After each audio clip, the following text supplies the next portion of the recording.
ਸਤਿ ਸ਼੍ਰੀ ਅਕਾਲ ਸਾਰਿਆਂ ਨੂੰ। ਤੁਸੀਂ ਦੇਖ ਰਹੇ ਹੋ ਪਿੰਡ ਦੁਸਾਂਝ ਕਲਾਂ ਰਾਧਾ ਕ੍ਰਿਸ਼ਨ ਸ਼ਿਵ ਮੰਦਰ ਤੋਂ ਤਸਵੀਰਾਂ, ਜਿੱਥੇ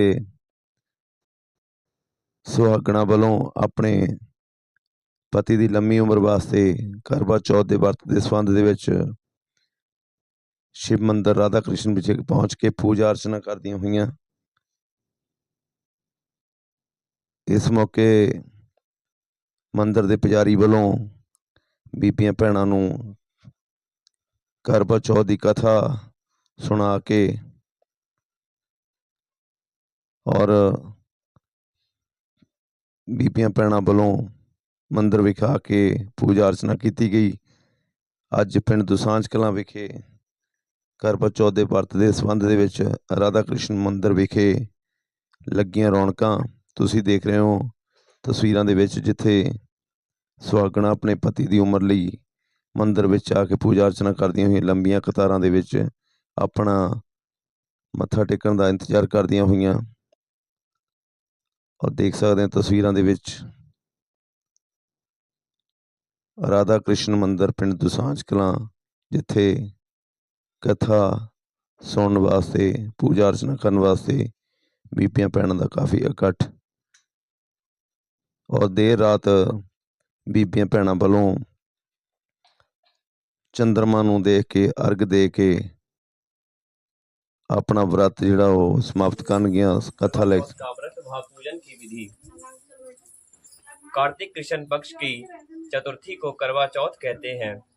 इसमें श्री गणेश जी का पूजन करके उन्हें पूजन दान से प्रसन्न किया जाता है।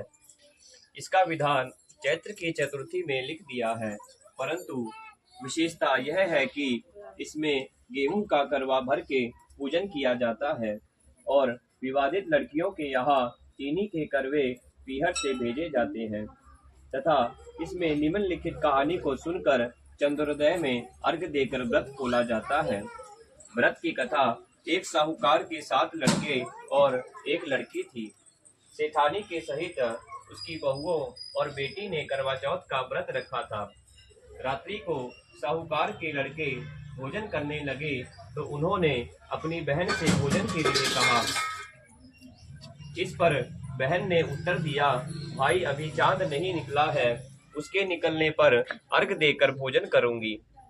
बहन की बात सुनकर भाइयों ने क्या काम किया कि नगर से बाहर जाकर अग्नि जला ली और छल्ली ले जाकर उसमें से प्रकाश दिखाते हुए उन्होंने बहन से कहा कि बहन चांद निकल आया है, अर्घ देकर भोजन जीम लो। यह सुनकर उसने अपनी भाभियों से कहा कि आओ तुम भी चंद्रमा को अर्घ दे लो, परंतु वह इस कांड को जानती थी।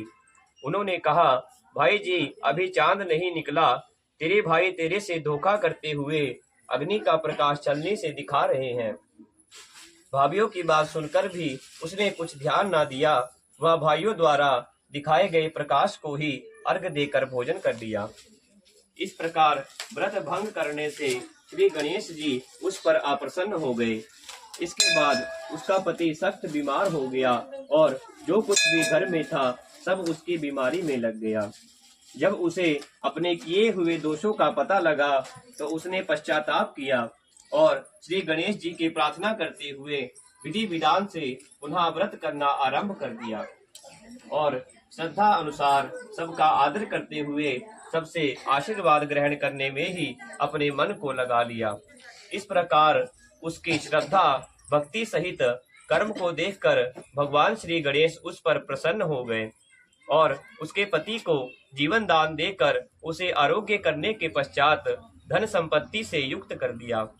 इस प्रकार जो कोई छल कपट को त्याग कर श्रद्धा भक्ति से चतुर्थी का व्रत करेंगे वह सब प्रकार से सुखी होते हुए कलेशों से मुक्त हो जाएंगे। बोलिए श्री गणेश भगवान की जय। करवा चौथ का उद्यापन। उज्जवल करने के लिए एक थाली में 13 जगह 4-4 पूड़ी और थोड़ा सा सीरा रख लें। उसके ऊपर एक साड़ी ब्लाउज और रुपया जितना चाहे रख लें। उसके थाली के चारों ओर रोली चावल से हाथ फेर कर अपने सासू जी के पांव हाथ लगा के उन्हें दे देवें। उसके बाद 13 ब्राह्मणों को भोजन करावें और दक्षिणा देकर तथा बिंदी लगाकर उन्हें विदा करे। बोलिए श्री गणेश भगवान की जय।